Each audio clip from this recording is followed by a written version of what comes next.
Hello, everyone, and welcome to Outspoken Saturdays here at the Boston Public Library and the Newsfeed Cafe. I know it's very weird because people are like, we're in the library, can we make noise? Yes, you can. I want to send a special shout out to Camp Harborview in the building. Woo-woo! We have a whole bunch of youth in the building about to tune into this program, and I am very excited to be here this afternoon. Can I get a yeah, yeah? Yeah. For anyone who's new here, welcome to Outspoken Saturdays. This is a space where people get to speak their truth and share their voices through the powerful art of spoken word poetry. Outspoken Saturdays are all about celebrating what really matters to you. And something of that nature, that's also our GBH tagline, if you did not know. So that is the slogan, what matters to you. We will kick off this afternoon with a panel discussion followed by performances from our talented poets. We have about 7 this afternoon, so if you thought we were just gonna do a panel discussion, stay tuned for the poetry. This month's panel discussion is a conversation about what's happening right now in our communities during these unprecedented times. We're thrilled to offer a discussion that promises to provide insight and inspiration this afternoon. And before, I would be remiss to say, not only did we exit out of Black History Month last month, but now we are officially into International Women's Month, so please give a round of applause for that. Yes. We are incredibly honored to welcome 3 panelists this afternoon to join into the discussion. To my all the way far right is Dr. Gary Bailey. Give it up, give it up, give it up. We have Chioma Nnaji. Give it up, give it up, give it up. And Sam Montalvo. Give it up, give it up, give it up. So I want to get things started with a warm introduction to our first speaker, Dr. Gary Bailey. Dr. Gary Bailey has devoted his career to sharing his deep knowledge, expertise, and leadership in the fields of social work, public health, youth education, and affordable housing. He currently works as the Assistant Dean for Community Engagement and Social Justice at the College of Social Sciences, Policy and Practice at Simmons University. Can we give a brief round of applause for Dr. Gary Bailey again? Next, allow me to introduce our next panelist, Chioma Nnaji. Give it up, give it up, give it up. As an organizer and community health worker, Chioma's work lives at the intersections of public health, racial justice, and immigrant rights. Thinking about a culture of health that prioritizes health as a human right ensures that we uplift the humanity of all immigrants in Greater Boston. Please give it up for Chioma. Y'all can do better than that. Finally, I'd like to introduce Sam Montaño. Yay, okay. Been practicing. It's gonna be, I'm gonna get it right at the end of the show. Sam has done it all. You really have. From youth work at Mildred Haley, to the 3 main streets, to legislative advocacy, running for the Jamaica Plain Neighborhood Council, and so much more. Sam is deeply rooted in the 15th Suffolk community.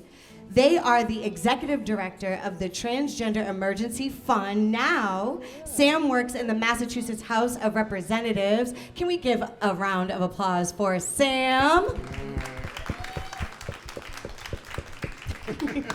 You're so humble. You okay? I love this, Sam. I would first like to go around and have you all introduce yourself. And I want to start with Dr. Gary Bailey. Where are you from? How have your current experiences shaped the current work that you do?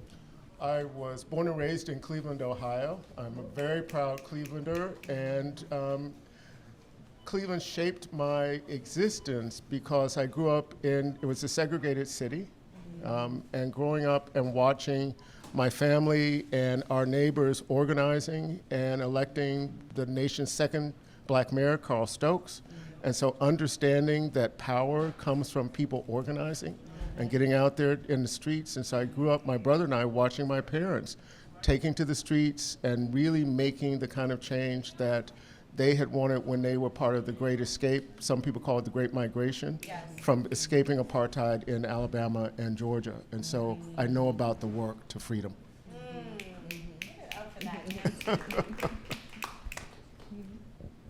Oh, okay, I will answer. All right.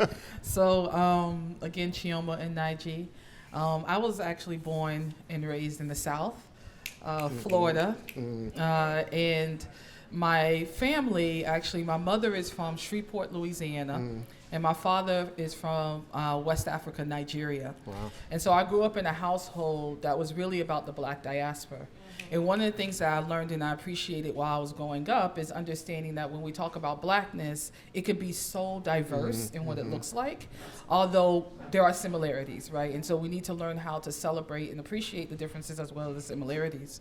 And in my household, my mother and father were both in community, right? Like I had that mother that was president of the PTO, as well as best friends with the principal, as well as the one doing the food drive, right? Like I had that mother, right? And so I always understood the importance of community organizing and engaging so that we can shift power, so that we'll be able to make sure that all of our communities, everybody in our community is able to access and live healthy and thrive. That's absolutely incredible. It is in you and not on you. Right. Sam.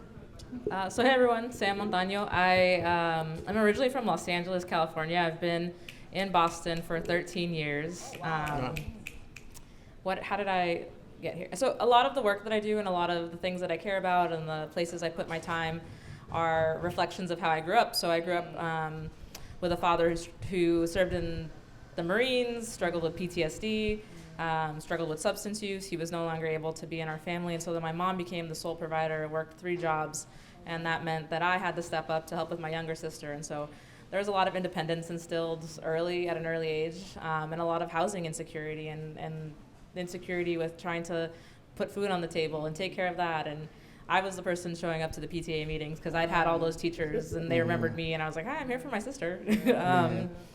And doing that work really impacted. I also grew up in Los Angeles, which has a lot of gang violence and a lot of gun violence. And so I saw friends get involved in that or be victims to gun violence in my community. And growing up with a parent who has substance use disorder, watching that happen, watching how he couldn't get treatment and then eventually got treatment and then relapsed, right? It's like a very cyclical thing.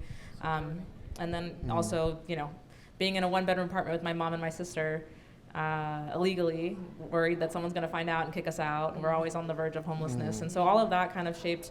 And I went to college. I started college in 2008, and that was in California. Proposition 8, which was the ban on gay marriage. Yep. It was that year the Fruitvale shooting with Oscar Grant. It was also DACA, the start of DACA with President Obama. And so there's a lot of political things happening that kind of shaped me and who I am and what I do now and what I care about and what I want to work on. That was heavy, and you said a lot in that, and I love that. And thank you for your transparency, all of you all, for being super transparent, because this is going to be a very heavy conversation. We're going to talk about what's going on in the climate of today. And that brings me to my next question. I'm going to start with you, Sam, because you've said you've been in Boston for the last 13 years. I'm one of the most non-Bostonian Bostonians, because I'm not from here, but I've been here for 18 years. And my question to you is, as you work within the greater Boston community, in one way or another, are there any particular issues right now that you feel deserve more attention than what they're receiving? I think, and maybe this is relevant to some of the youth here from Camp Harborview, but I think that we haven't figured out how to address after school time for a lot of youth in a way that's relevant, particularly in Boston. I know that we have extended day, there's all these programs, right? But then you still go back to your house, and maybe your house isn't the best place, and there's a lot of volatility, a lot of things going on.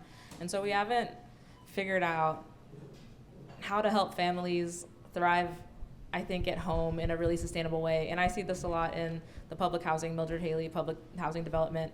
And we've been working for years to get a youth center open there, but we can't hire someone full-time. And so this year I'm trying to get an earmark at the legislature so that we can hire a full-time person to coordinate that. But that doesn't guarantee then that folks will go to it. So like, what's missing? How do we create that. And that we know when we're not there, when we're not present, when we're not taking up space, that is what leads space for community violence that we don't want to see, that hurts our communities, that hurts the youth, that hurts other folks. I think I served in AmeriCorps when I first came here. I served in City Year. 8 young men that I worked with at the McCormick Middle School have all been victims of gun violence in Boston since I came here 13 years ago. I think that's a huge number of young men, and they're all young men of color. And so that's to me one of the biggest issues that I feel like we all talk about public safety and we all talk about how we want to address it, but we're still not disrupting the everyday community violence that we have in our communities, in the same way that I think we hear gun violence as a whole talked about. Like when we talk about gun violence as a whole in the United States, it's mass shootings, but we don't talk about how people experience it every day in their communities often. Yeah. Thank you for that response, because I think you're absolutely right. I believe you're absolutely right. Being an educator here in Boston, I think we aren't doing we're doing a disservice to our youth by not, investing more into their after-school care and also what their home lives look like, especially what we found out in the pandemic when things had closed down. We see a lot of families that had suffered behind closed doors, and we haven't really come to the resolution of that.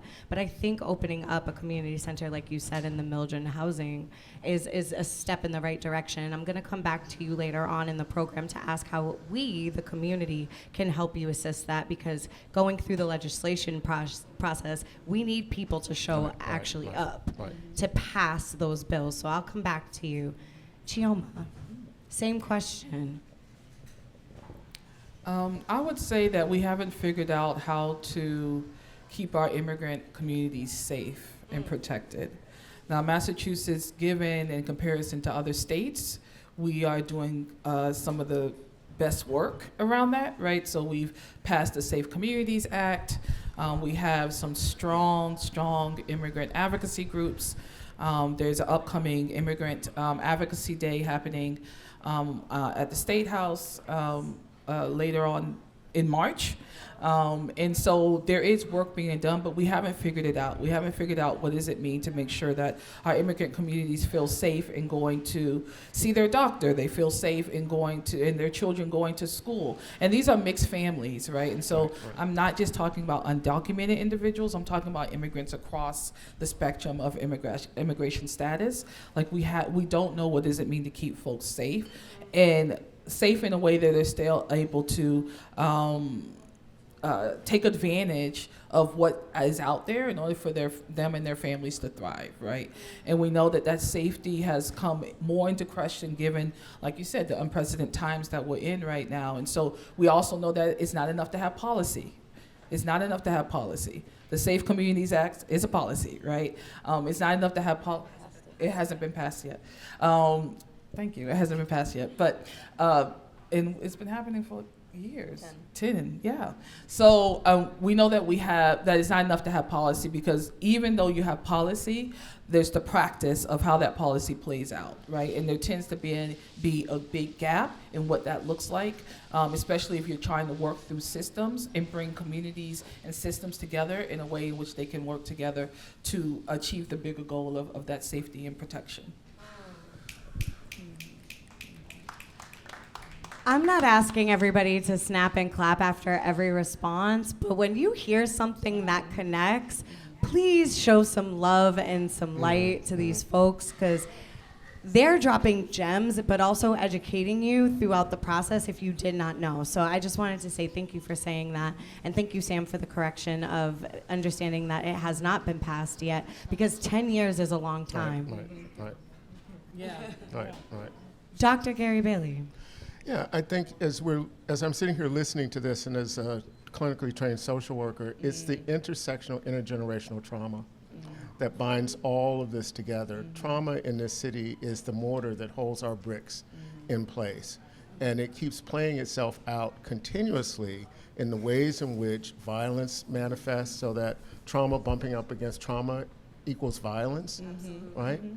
Trauma bumping up against trauma equals fear, and the ways in which we can watch people turn on each other and become competitive through their trauma, right? And so I think all of that is so key as we begin to really think about how do we build bridges across these shared experiences that sometimes we see as being so unique and different. I had the honor of actually knowing Mildred Haley. So I've been in Boston almost 52 years, which is hard for me to say out loud. And so a lot of these places that are named for people, I remember those people and what they wanted, and it was connecting the disparate pieces in communities. And Boston doesn't get it yet about how to knit that together. And that's the important piece that we need to be doing. I'm going to stay with you, Dr. Bailey. In your experience, what role does higher education play in fostering a sense of community, responsibility, and engagement in issues like social justice and public health? Specifically, what initiatives, research, and coursework at Simmons promotes this type of culture? So let me, from the perspective of Simmons University, which was created out of a social justice lens to be able to give women access, immigrant women, poor women, access to a career and to prepare them for careers, we stand in that 125 years later. Out of the School of Social Work, this is our 120th year. Happy Social Work Month, everybody. This is the first day of Social Work Month. But we came out of a process of understanding that the individual put back into sick systems only stayed sick. And so our job was going out into community to help heal the community so then that people could heal with their physical selves. And so when I look at our School of Social Work and our commitment at Simmons to social justice, we talk about everyday leadership.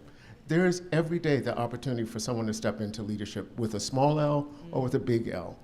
You know, and it is the possibility for people to be able to find a voice and to stand in a space of truth, to be able to unpack and to really think critically about information that's before them. That doesn't mean we have to all agree about it, but be able to understand why you believe what you believe and be able to discuss it in a way that is passionate and articulate, but well-informed, right?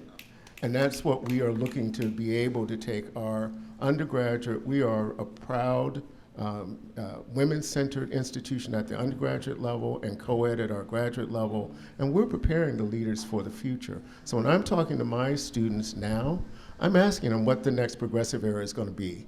What are they going to rebuild? Because we're going to have to rebuild. Yeah, absolutely. But what are we going to build? Because what we had has not worked for far too many people.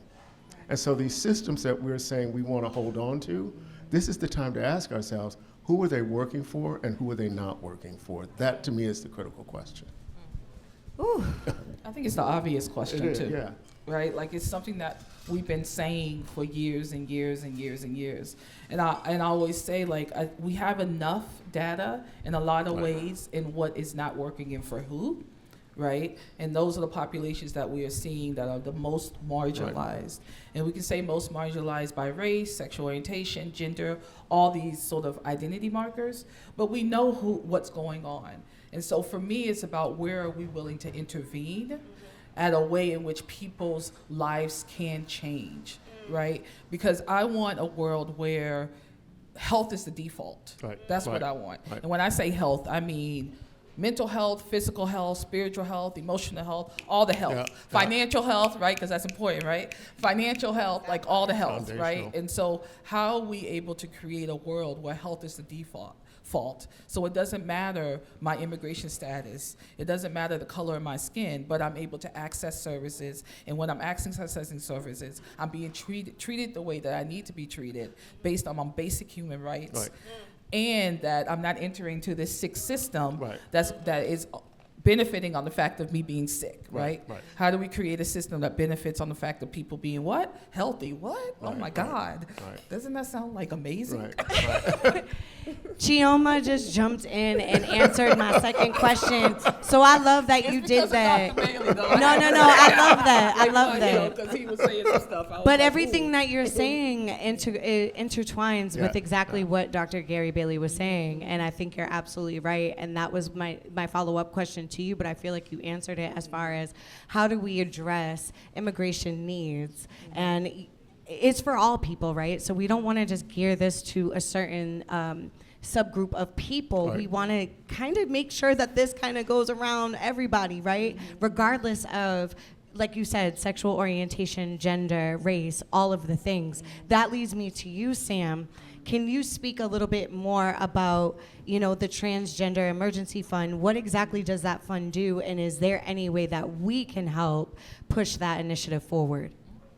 So it was founded and started by Chastity Bowick and Jesse Pack in 2008. Yes, Chastity.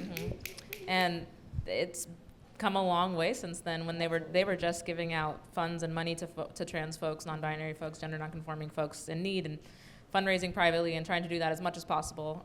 But now we've reached the point where we're able to offer a transitional housing program, so up to 8 or 9, depending on our room sharing situation. Folks can live for up to a year in this housing while they work on getting some folks, everyone's entering at a different spot. Some folks have no documentation, like no medical records. They need to change a lot of paperwork. They're coming from another state in really harmful situation, and other folks are coming out of incarceration. Other folks have been in Boston and maybe fallen on hard times, right? We're almost all a paycheck away from homelessness sometimes at certain points, and because of the way that trans folks are marginalized in our communities, sometimes it's hard to find work, right? Sometimes it's hard to get health care, sometimes you're in debt for other things, and so the housing portion is definitely one of our signature points, and then we also still do emergency funds, so folks are behind on medical bills and need help catching up. Maybe you've really fallen behind on rents and you need a little bit of help that month. A lot of times it's folks that don't have any sick time vacation, and so they took a few days off because they were sick and now they can't afford their rent at all for the month. So helping our folks who are most likely to be in these situations, they tend to be folks of color, they tend to be folks who don't have family support, and making sure that they're able to get out on the other end and come out stronger and try to avoid situations where folks are slipping into sex work or survival drug use or selling drugs, whatever it might be, to make ends meet. And it's a Band-Aid, but a very important Band-Aid until we continue to make the progress that we need to make to have more solutions. Exactly. You all are providing such a plethora of information, and the insight is just immeasurable. Before we conclude today's panel, I just want to ask you all, what are some ways that the community can help push these initiatives forward to support you? And what are some things that you are thinking about as far as, helping with the stark divisions of the people in the nation and how that contributes to the overall dysfunction? How are we able to no longer put a Band-Aid over these issues and really come together and unify to ensure that everybody meets the quality of life that they deserve?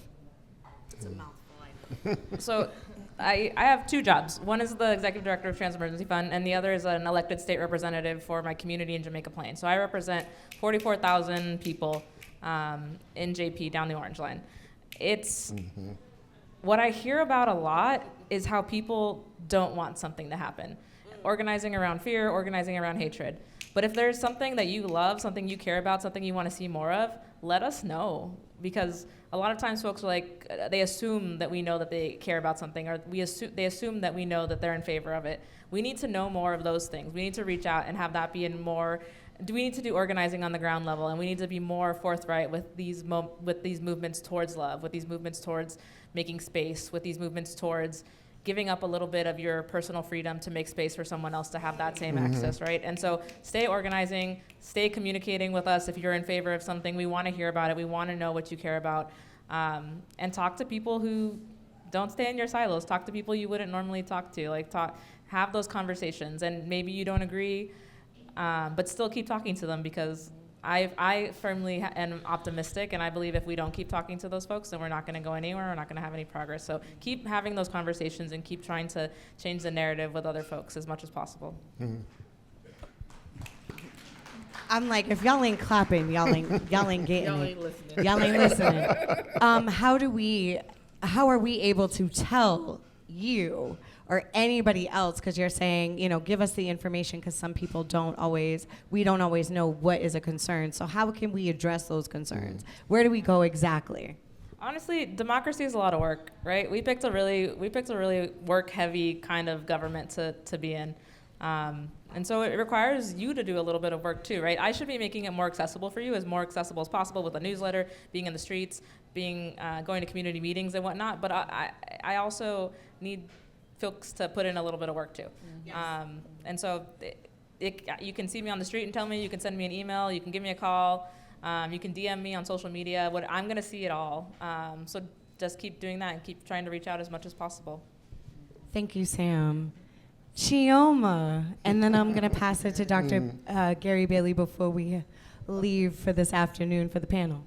Yeah, so it's interesting, this question on sort of what can I do? It became a big question during the Black Lives Matter movement, right? And so people felt as though the only thing that was meaningful if they were protesting in the streets, right? And so I always push back on that. I know a lot of organizers have different views on that, but I always push back on that because I think that you can do something wherever you are at. Exactly. Whatever gift God has given you, whatever position that you have, we all have privilege in some way or capacity, and what are the ways that we can use our privilege for good, right? And so think about, what do you do every day, and how can you just shift one habit? Yeah. Even if that habit is, I don't necessarily always talk to this person at my job because they're so different, or because I don't really understand their views, right? Like, how can I today just say hello, right? Or maybe it is, I'm gonna change the way in which I decide to buy certain types of products, right? Maybe I'm gonna choose a particular Black-owned store versus going to a more well-known store, right? These small things matter. They lead up to big things, and they connect us to bigger networks and organizations that are actually able to help us shift power in a way that makes sense. So know that it doesn't matter where you are, what you're doing, what your title is or is not, what your position is or is not. You have the privilege to do something. And so take time to figure out what that something is and live it up and do it all. Exactly. Do it 100%, right? Because Exactly. you're going to connect to bigger movements easily. Exactly. Everyone wants to march in the streets, but someone has to make the agenda. I'm trying to tell you. Somebody has to count the numbers and count the dollars, right? Those matter. And there's no movement that starts with 1,000. Movements start with one person getting tired of being tired. Right. And then that becomes the catalyst for the kind of change. And that can mean that that person might get wounded, might get emotionally wore out, et cetera, but they have started the process. Live in a place, during the height of the AIDS pandemic, we were burying our loved ones during the day, but we were still going out and finding joy in the evening. Do not pass go on joy and grace. Tarana Burke talks about grace, not in a way that is necessarily about spiritual grace, but it's about being kind to ourselves and kind to each other. And that if we aren't exhibiting grace, who's going to want to follow us to where we want to lead them to go? Absolutely. And on that note, y'all, please give a big round of applause for all of our panelists for this afternoon. Gary, thank you so much. Chioma, Sam, thank you so much for contributing to this panel discussion today at GBH Outspoken. Up next, we have our poets, so give us 2.5 minutes and we'll be right back. Thank you all so much. Thank you. Welcome back to Outspoken Saturdays, everyone. How are we feeling? You can make some more noise than that. How are we feeling? Are you all ready for our Outspoken Saturdays, the poets that are going to be poeting today? If you are ready, make some noise and say, yeah, yeah. Say GBH.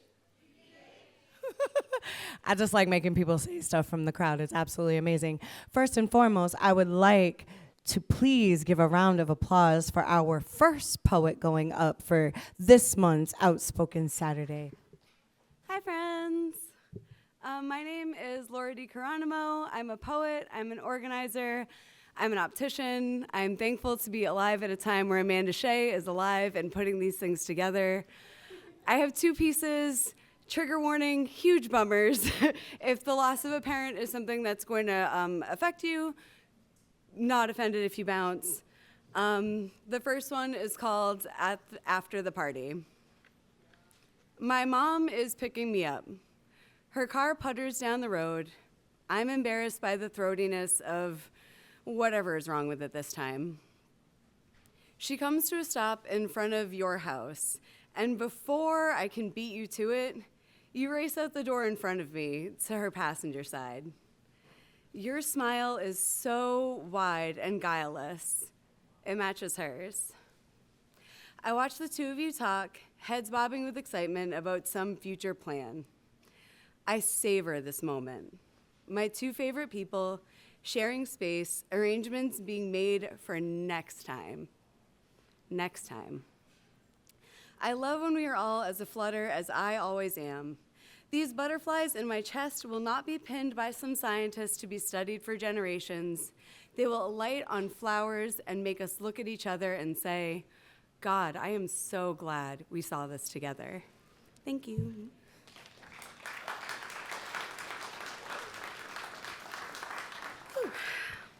My second piece is called At Sunset Alone. I follow the sunset around someone's small apartment. First on the porch, sipping Diet Coke from a wine glass, iced. Hillside to the left is a cacophony of oranges and reds, daylight bidding adieu with the autumnal drama of a November New England day. Night lurks obediently behind this assemblage of trees and dirt and time. He is eager for a feast of dreams, holding the worst of my subconscious in his ambivalent maw. As daylight encircles Earth, her pinks become more apparent, touching the summits of mountains nobody has climbed in decades. I hoist my camera and I try to capture what can only be witnessed immediately. I know that this will be inadequate, and I try regardless. What else could I do of love? I want to bring this home to you. I want to sit on the couch and I want to tell you how it was. But the reason it feels so disparate is I don't get to sit with you anymore. I don't get to tell you anything.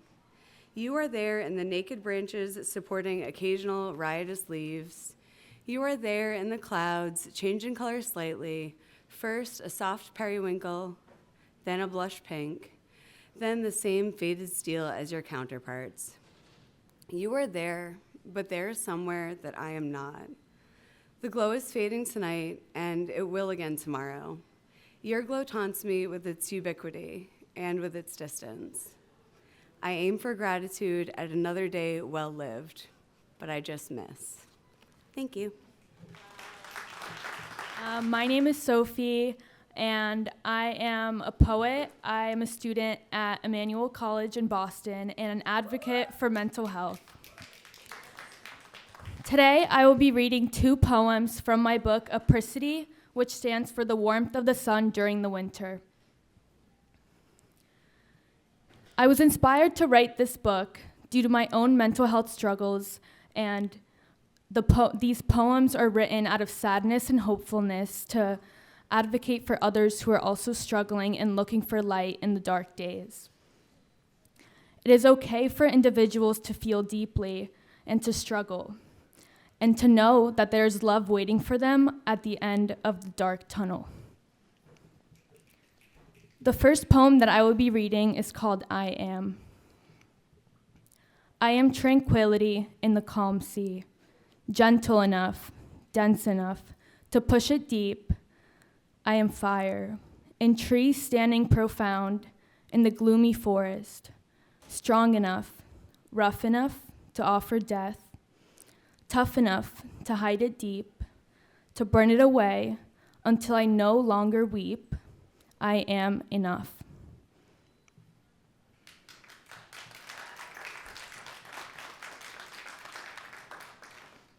My second poem is called Growth. Looking back at the mountains, the hills, the trees I have climbed, I see how my roots have spread, my branches have grown, my leaves have appeared. And indeed, even when the leaves start to fall, I feel the instant apricity welcoming me into new beginnings. Thank you. All right, thank you. Thank you, BPL. Thank you, GBH, and everyone who makes this possible. And thank you guys for listening. I have one piece for you, and it's titled Mediocre. I hope you enjoy this as much as I do. There are days where doubt becomes truth, where denial deforms reality. So I rest, dream not of this existence, write in my suspension and leave you this, a mediocre poem, where I'm not sure where it went wrong, a lack of passion, skill, predisposition, or maybe that I didn't try hard enough. But I know it's not good. And I've been told it's imposter syndrome, but I don't believe I've accomplished enough to consider this feeling an imposter, to argue expectation, and I say, I, like it only belongs to me. You see, I is perception. I can be yours. I don't own a mirror, which is to say you see me more than I see myself. So I call on you to gaze, witness, make up your mind, decide, allow me to guess what you see. In turn, I may recall how I heard we only get married to have a witness to our lives, that all that's left of disaster isn't the where and the what, but the who. I ask, if you, the last person on earth, made a snow angel, would you consider it company? If you, the last person on earth, knocked on wood, would it make a sound? Would I? My goodness, okay. Would I stop the walls from echoing back? Would my perception of you, would my perception of luck, of my abilities, of myself change if we seek each other, ask for testimonies to prove our presence, vie so desperately for someone to believe in us? Why does existence feel like a job with competitive pay? If the point isn't the points, if the point is the poetry, why are there poets calling their work anything less than extraordinary? Better yet, if the poetry isn't the work, if the poetry is the poet, why is the stage the only place we honor beauty? I work full-time, study full-time. The math doesn't add up, but call me a magician. Time is relative, and grind culture begs for more. I'm tired of it. The third place is where I go, and the death of it is leisure's demise, the expiry of revolution in the form of human empathy, the decease of mutual admiration. I nap in protest. I nap and consider all the mediocre lines I may kiss into beautiful existence. Thank you, y'all. All right, first and foremost, I want to thank you guys for all being here today. Definitely want to thank WGBH for having us, and also the great Amanda Shea. So I have a piece today I'm going to share with you guys. It's called The Maverick and the Island. Think of it as we all have dreams that we are trying to chase, and there are so many people trying to tell us why we can't chase them. What is a ship with one captain? Any answers? Any at all? Nothing? All right, well, consider this. A loner simply lounging among the waves. His sail is set in a sentiments not to be anyone's savior. He wishes to journey from border to border, not bounded by nor benefited by being branded for bravery. Many could become casualties to his cavalier ways, feeling conned as the consequence, yet what does he really owe them? Their continuous pining for explanations of his exploratory methods, he finds to be a nuisance. He is not bounded by the contract of their consciousness. They pay the fee for the fantasy, but he won't allow any to fault him because, either way, they got their money's worth. So he remembered those days he built his boat, how they pointed, how they laughed. They mocked his mastery, his manner for molding what manifested in his imagination. Who built a ship with no crew, they snickered. A ship with no crew and one captain? He never engaged in their juvenile banter. The beads of sweat on his face from sunup to sundown would soon turn to blood. Running along his face and around his eyes, they started to form tears, and yet he remained encased in stoicism. In his mind's eye, he pictured somewhere greater than his current land, somewhere better than his current state. He heard rumbles of an island of milk and honey. an island that doesn't tax man for his existence. Common folk considered him crazy for his belief. For why would you sacrifice normalcy for the unknowing? Yet he built his boat with no crew and set sail, bidding the common folk adieu. In his travels, he became something of legend, battling whales, the waves, and the wind. They called him the Maverick, somewhere between a missionary and a martyr. Living out tales that tantalized the pen of many an author. Once he reached the foreign sands, those of the land greeted him as a monarch. The ones he left behind now just tell tall tales trying to latch on to his celebrity. So, what is a ship but one captain? It is one who builds for a journey with destiny, with no fear of the deep sea that they cross in defining a legacy. Thank you. Hi, I'm G.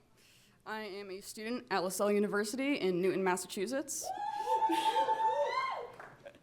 I'm reading 2 poems. The first one is about having the opposite of art and writer's block, which can be a struggle just as much as the block. I'm a creative, but only under particular circumstances. I must be struck with the creative mallet, lightning to water, rippling static through my body, puppeteering my arms to draw. When the parasite invades the right hemisphere, forcing inspiration to write, even during random hours of the night, 2 a.m. Borrowing mirrors for eyes reflecting the scenery via a camera lens, a 500 millimeter to be exact. So many clouds of ideas, they begin to cloud my motivation, my passion, my being. Until an earthquake splits apart the ground beneath me, swallowing me whole, only to be pushed back up from the insides of a volcano, the heat burning, yearning to be let out. Ever so often, the intense need to be creative. Wow.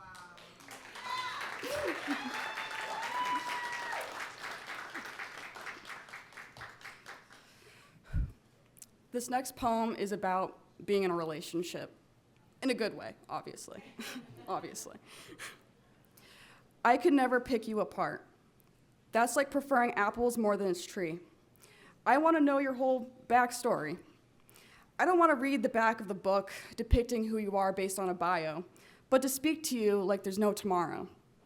I aim to figure out your patterns, like your good night routine, except that it should include me. If I were to tattoo welcome home on my forehead, I want you to be the only one who sees it. And if I were to have Braille written on my arms, I want you to be the only one who feels it.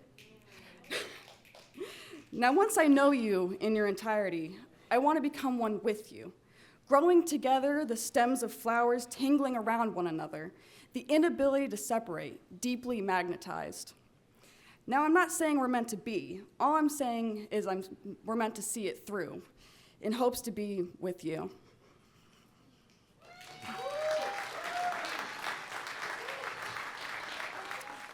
We only have 3 more poets left in this Outspoken Saturday. Can I get a collective? Aww.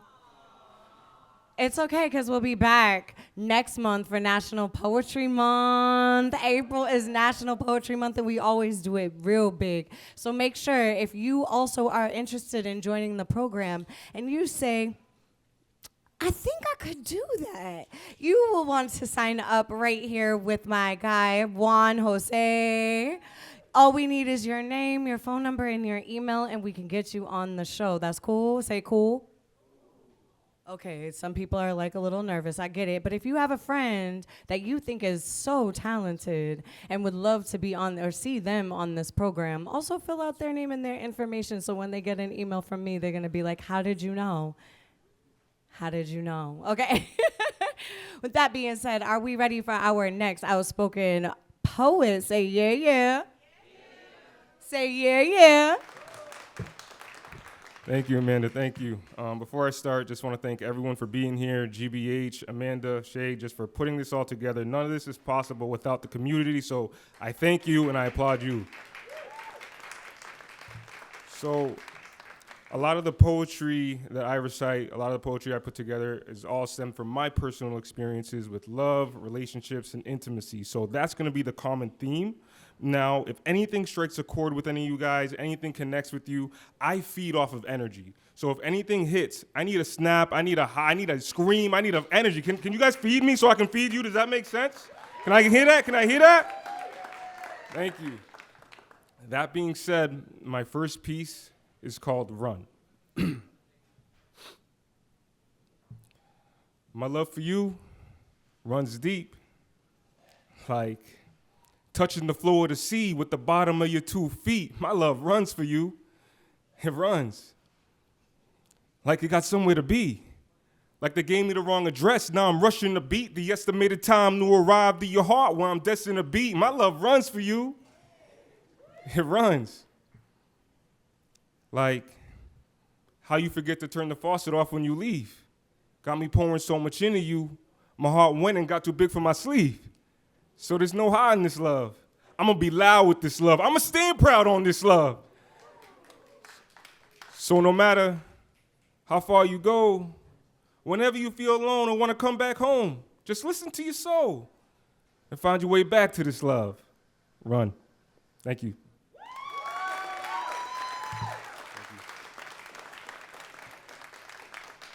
Thank you. Now, my next piece is called Thoughts in My Head. Your presence gives an optimist confirmation and a pessimist hope. And your words can crack the head of any realist and open their mind so it's no longer closed. And your love makes me hot and cold. And it don't make sense sometimes. Because how can you light a fire in my soul while at the same time have chills run up and down my spine? When I'm with you, I wish our nights would never stop.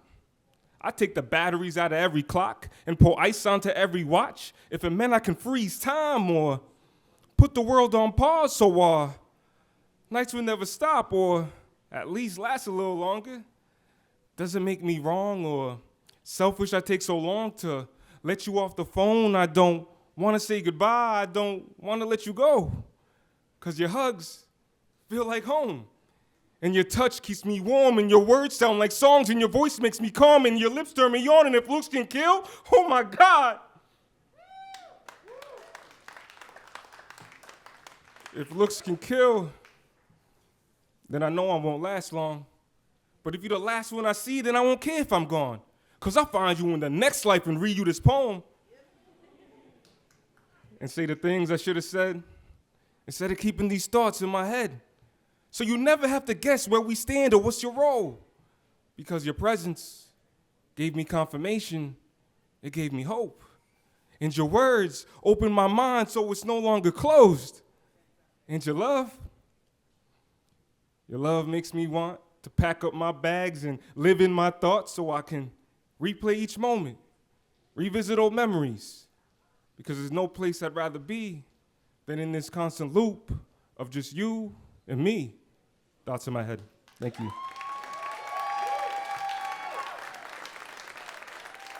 Thank you, thank you, thank you. You can follow me and find all my work on Instagram and TikTok at Mike D. Joseph. Thank you so much, Amanda. Thank you, everyone. I love you guys. Thank you. What up, y'all? My name is Tasteless Jack. Thank you all for being here today. Round of applause for all the poets and the speakers that were out here today. My name is Tasteless Jack, and I perform poetry and music out of the Dirty German Poetry Show in Worcester, Mass. every Monday, 9 o'clock. Just shout out to all my poets. Hopefully some of them will come around and do some poetry for you guys sometime soon. I'm going to start off with a poem called Bloom. And this poem is about trying to find beauty everywhere. I'm still broken, but I've learned that doesn't mean I'm useless. On the contrary, rather, utility exchanged for tranquility. My heart becomes a brush for whoever is willing to face my canvas. I give love to those who never ask for it, and when I'm afraid, I deny it to those who do. I make a blanket of my years because I hate feeling older, but I wrap myself in nostalgia to try and remember what love felt like before it felt shallow. When my words were enough to kindle temptation, and eyes were enough to engage a conversation. Maybe it's best that I grow roots until I start to see a garden. A rose that blooms on a mountain may not grow in a desert. But that doesn't make either of them any less beautiful or worthy of their bloom. Thank you.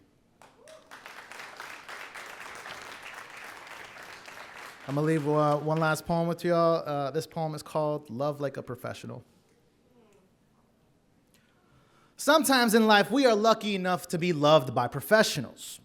Lovers with PhD doctorates who knew when to use bone saws and when to use scalpels.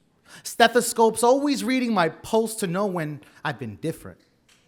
Who knew when to prescribe attention and when to provide affection. Who choose to give life oxygen ready for my breath, one hand on the gas tank, another gently closing my eyes.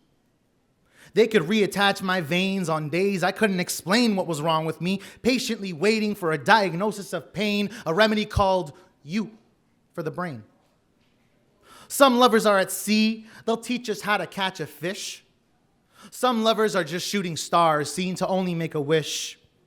Some would burn in kitchen fires just to cook your favorite dish. And some might see you one last day, so they'll leave you with a kiss. Lovers can be carpenters who will sweat to build a home with you, build doors to be alone with you, create windows to sing songs to you. They might not always know when something is wrong with you. Measuring tape for your heart may seem too long for you. They'll know when you need new floors and notice when you're building walls. They'll notice if foundations are secured or if they were always flawed. I could only hope to learn an amateur becomes a novice. Nobody loves perfectly. Some just make way more progress. I can only master love when I try to understand it. Loving like a professional means taking no one for granted. Thank you. Awkward trying to transition from host to poet, but we're going to try to do it the best way we can. So my name is Amanda Shea, and I am a poet, and the piece I'm going to be reading for you all today is called Resilience, in lieu of International Women's Month. And when I say International Women's Month, I also mean trans women as well. This is called Resilience.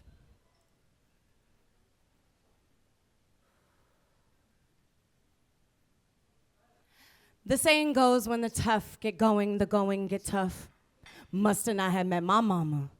The scars she bears are invisible. Only those with the third eye could see. You see, her body is strong, agile, but weakened by her experiences. Black women are to only be strong. No complaints, no check-ins, only checkups to ensure the body is intact. Heavy the head who wears the crown. But I see it slipping. Weight on her shoulders, she carries worlds around. We simply orbit in her universe, even when she's lost in her own space. But who will carry her burdens? I mean, her anger, her depression, her anxiety, her bipolar, her grief, her wallet. She don't need no partner, but society's price tags tells her different stories, fairy tales unbeknownst to her for. She's a dollar in a dream mentality. Don't worry, I got this swag. I can do bad all by myself, no 2 cents to rub together, but she rubbed out meals. Who will nourish her soul? It's tired, been beaten, but not just by life, by family who cast her away, didn't want to help her rewrite her wrongs, running away from generational trauma. She's out of breath. Panic attacks her nervous system. Like a baby she birthed, she self-soothes. Resilient. Black and brown women, trans women, all women overcome so many obstacles. And when asked, "How are you?" my mama replies. A lot of us in this room reply. I reply, I'm fine. Resilience. Thank you.